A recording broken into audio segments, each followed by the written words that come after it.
malapit sa bahay na kanilang pinagtatagwan. Buong buhay daw ng bata na hindi alam ang pagkakaroon ng awaken, pero ngayong nalaman na niya, hindi niya akalain na makakalaban niya ang mga ito, at baka na-inspire siya matapos talunin ang pusa o ang tigre o kung ano paman, ngunit ang pakikipaglaban sa isang awakened ay ganap na naiiba, at hindi niya kayang manalo sa laban na ito, kaya dapat niya itong tanggapin. Natahimik ang bata Caden. Galit na tumingin sa kanya at inisip na dapat na niya itong intindihin ngayon, kapag nakipag-away siya sa isang awakened noon at the same time, kinakalaban niya ang kamatayan, at nakakatuwang isipin na ang isang taong nalaman lang ang tungkol sa pagkakaroon ng awakened ay maaaring makipaglaban sa kanila. Lumapit ang lalaking may puting buhok sa pusa, na halos hindi na sinusubukang bumangon, at sinabing hindi siya dapat magkaroon ng lakas upang labanan ang monster. Ungol ng pusa. Hindi naintindihan ng lalaki kung bakit hindi tumakas ang pusa, dahil ayaw talaga nilang takutin siya, at nagalit ito sa kanya. Nagsimulang tumakbo palayo ang pusa. Ngumisi ang lalaking kulay silver ang buhok at sinabing hindi makakatakas ang pusa. Muli niyang ginamit ang kanyang kapangyarihan at hinayla ang pusa patungo sa kanya. Kumikislap ang espasyo. Nakahiga na naman sa lupa ang pusa.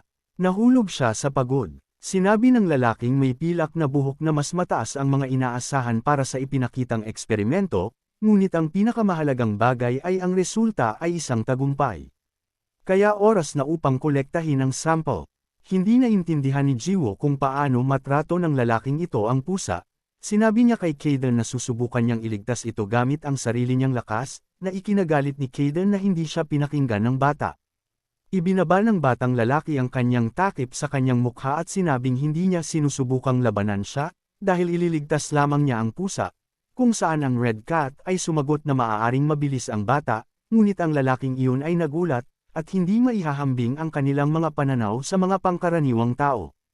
Kaya ginagarantiyahan niya na makikita siya nito, kahit na ang bata ay dating bumilis. Tumingin si Jiwo sa pusa at humingi ng paumanhin. Alam niyang galit ito dahil nag-aalala ito sa kanya, na ikinagalit ng Red Cat. Sa mungkahing ito, sinabi ni Joe na baka walang silbi ang kanyang kapangyarihan at maaari siyang masaktan, ngunit gusto niyang iligtas ang pasang ito. At gulat na napatingin sa lalaki. Ginamit ni Joe ang kanyang kakayahan na pinanood ng pusa ang lahat mula sa sulok, at naisip kung paanong hindi masyadong matalino ang lalaki, at kung ano ang kanyang gagawin. Tiningnan niya ang psychokinetic at inisip kung paano naging malapit na ang lalaking ito sa pusa, at pipilitin niyang tumalikod ang lalaking ito at gamitin ang pagkakataong ito para kunin ang pusa, ngunit para dito, kailangang gamitin ni Joe ang kanyang kakayahan, at nangangahulugan ito na hindi siya makakatakas. Lumapit ang lalaking may uban sa sugatang pusa. Bigla siyang napatigil. Biglang sumulpot si Jiwo sa harapan niya. Binuhat niya ang pusa sa kanyang mga bisig, at hindi maintindihan ng lalaki kung saan nanggaling ang batang ito. Tinitigan niya itong mabuti at naisip na wala itong pakialam, dahil anong lakas ng loob niyang subukang nakawin ang target ng kanyang eksperimento.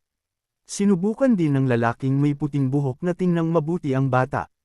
Ginamit niya ang kanyang kapangyarihan at nataman ang lugar kung saan naroon ang pusa at ang bata kamakailan. Gayunpaman, nawala na pala siya. Lumingon ang lalaking may puting buhok at hindi niya maintindihan kung saan siya nagpunta dahil nasa harapan niya ito. Ipinatong niya ang kamay sa ulo niya at inisip na bloodhound ang bata. Dahil alam niyang hindi niya dapat ginamit ang kapangyarihan niya ng ganoon. Sinong mag-aakalang mahahanap nila siya ng ganoon kabilis? Sinabi ng psychokinetic sa sarili na kailangan niyang makaalis dito bago pa lumitaw ang kabilang pisngi. Walang laman ang kalye, napakatahimik sa labas. Mabilis na ginalaw ni Caden ang kanyang mga paa. Natuwa si Shu na nagawa nila ito, kung saan galit na nagtanong ang pusa kung ano ang sinasabi niya, dahil wala silang nagawa. At ngayon alam na ng lalaking ito ang tungkol sa kanya, at hindi niya maintindihan kung anong panganib ang kinaroroonan nila. Ngayon, napatingin si Jiwo sa sugatang pas ang nakabalot sa kanyang jacket. Masaya niyang inisip na hindi niya ito kayang iwan ng ganoon na lang. Nagalit si Caden. Namula si Jiwo at sinabing kailangan niya itong iligtas dahil hindi naman siya basta-basta makakaalis ng ganoon. Nagulat si Caden. Inutusan niya ang bata na huwag tumawa. Akala niya wala ng pag-asa ang lalaking ito. Naisip ni Caden na ginawa talaga nila ito, at ginawa nila ito sa harap mismo ng lalaking iyon. Naalala niya ang mga kaganapan kamakailan at naisip niya na ang bilis ni Jiwoo ay mas mabilis kaysa sa inaasahan. Tumingin si Jiwoo sa labas at sinabing kakaiba, pero sa sobrang tuwa niya, nakangiti pa rin ang bata. Kaden, hindi niya naintindihan ang sinasabi niya. Ipinaliwanag ni Jiwoo na ngayon ay napagtanto niya na ang mga kapangyarihan na nais niyang itago ay hindi ganoon kalala. Muli niyang tiningnan ang nasugatang pusa at sinabing sa sandaling napagtanto niya ito, nakapagdesisyon na siya at gumawa ng isang bagay. Ang bata ay tumingala sa langit at sinabing ito ay kamangha-mangha, kung saan hiniling sa kanya ng Red Cat na tumahimik at huwag hanggang ito. Hinampas ng lalaki ang mesa at nagmura.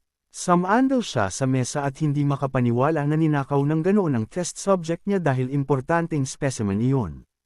Nilingan niya si Wayne at sinabing akala niya ay dumating ang mga bloodhound para sa kanya. Nilingan niya ang bata at sinabing, bukod sa, maaaring matagumpay ang nakatakas na specimen, ngunit ninakaw ito ng bloodhound bago niya ito maibalik at maberipika. Kaya kailangan nilang lumabas ng kwarto kung ayaw nilang mahuli. Ngunit hindi sila makakaalis nang wala ang pang-eksperimentong specimen. Kaya kinailangan nilang gamitin ang data na nakolekta sa silid na ito bilang panimulang punto at hanapin ang specimen. Kaya dapat mag-ingat na sila simula ngayon, pumayag naman ang bata nito, si Kaden. Inilagay ang kanyang paa sa katawan ng sugatang pusa. Isang asul na ulap ang lumitaw mula sa ilalim nito. Napatingin si Jiwoo sa malapit na upuan. Inalis ng pusa ang kanyang paa. Tinanong ng bata kung okay lang ang lahat. Nagsalubong ang mga kilay niya sa pag-aalala. Pagkaupo sa sofa, ipinaliwanag ng awakened na lalaki na pagod ang nailigtas na pusa, ngunit hindi nanganganib ang kanyang buhay. At nakahinga ng maluwag ang binata. Hinaplos ang tainga ng kulay abong pusa, iminungkahi niya na mas malala pa ito pagkatapos ng gayong pang-aabuso. Ipinaliwanag ni Kaden na ang isang normal na pusa ay mamamatay na ngayon, ngunit ang isang hayop na sumailalim sa awakening ay naging sapat na malakas upang matiis ang gayong mga suntok, na hinahaplos ang ilong nito. Tinanong ni Jiwoo kung awakened din ba itong kuting na ito, affirmative ang sagot, nakangiti. Iminungkahi ng lalaki na sa kasong ito, ang terminong awakened felines ay magiging mas angkop kaysa sa awakened na nilalang na maingat na niniting ang kanyang mga kilay. Ang luya na pusa ay nagmungkahi na ang kanyang kamag-anak ay hindi ganap na awakened upang malaman, ito ay kinakailangan upang magsagawa ng pagsusuri, na nakaangat sa kanyang nguso, kasama ang kanyang paa. Nagulat si Kaden na ang isang tao maliban sa isang tao ay maaaring awaken, at naisip na sa nakaraan, may mga tao na nagsagawa ng mga eksperimento sa mga hayop, na maaaring mga hulugan na ang nailigtas na pusa ay naging awaken sa panahon ng eksperimento. Naaalala ang matandang lalaki na nakaupo sa harap ng siya. Ang Red Cat ipinapalagay na ang buong sitwasyong ito ay maaaring nauugnay sa kanya, ibig sabihin ay nasa isang napakadelikadong sitwasyon sila. Tumingin sa kanya, ang bata ay nagtanong, ano ang mali? Hindi kasi maganda ang itsura ng kaibigan niya, tinamaan siya sa ulo. Sinabi ng Orange Cat na maayos ang lahat at inakusahan ng bata na pinahirapan ang kanilang sitwasyon sa pamamagitan ng paghadlang sa awaken, paglalagay ng kanyang kamay sa kanyang ulo. Ipinaliwanag ni Jiwoo na hindi niya magagawa kung hindi man, dahil kung umalis sila sa pusa na mag-isa, mamamatay ito, ibinuka ang kanyang bibig sama ng loob, sumigaw si Kaden na ang problema nila ay hindi dahil nailigtas nila ang pusa, ngunit tinakasan nila ang awakened at iniligtas ang pusa, ibinaon ang kanyang mga pangil, nagbabala ang Orange Cat na tiyak na pupunta rito ang baliw na matandang iyon na nakaupo sa ibabaw ng sahig. Nanlaki ang mata ng bata sa gulat. Napakamot sa likod ng kanyang ulo, inakala niya na maaaring naruroon ang estranghero, ngunit ang pagliligtas sa isang hayop ay hindi maaaring maging dahilan upang ituloy ang pagtaas ng kanyang kilay sa pagkabigla. Napagtanto ni Kaden na hindi man lang naiintindihan ng kanyang kasama ang nangyari. Ang mga eksperimento sa sapilitang awakening ay isa sa mga pangunahing bawal ng mundong ito, at ang mga psychokinetics na iyon ay hindi mag-iiwan sa mga buhay na saksi na may pisikal na patunay ng kanilang mga eksperimento. Pinagdikit ng binata ang mga daliri sa takot. Pagtingin sa malayo, napagtanto ng Ginger Cat na tiyak na papatayin ng psychokinetics ang lahat ng kasangkot upang mapanatili ang sikreto. Nakapagtataka, ang lahat ng ito ay nangyari sa batang lalaki na hindi alam ang tungkol sa pagkakaroon ng awakened hanggang kamakailan, na nakapikit, si Kayden ay nag-iisip kung dapat niyang ilarawan ang sitwasyon ng detalyado.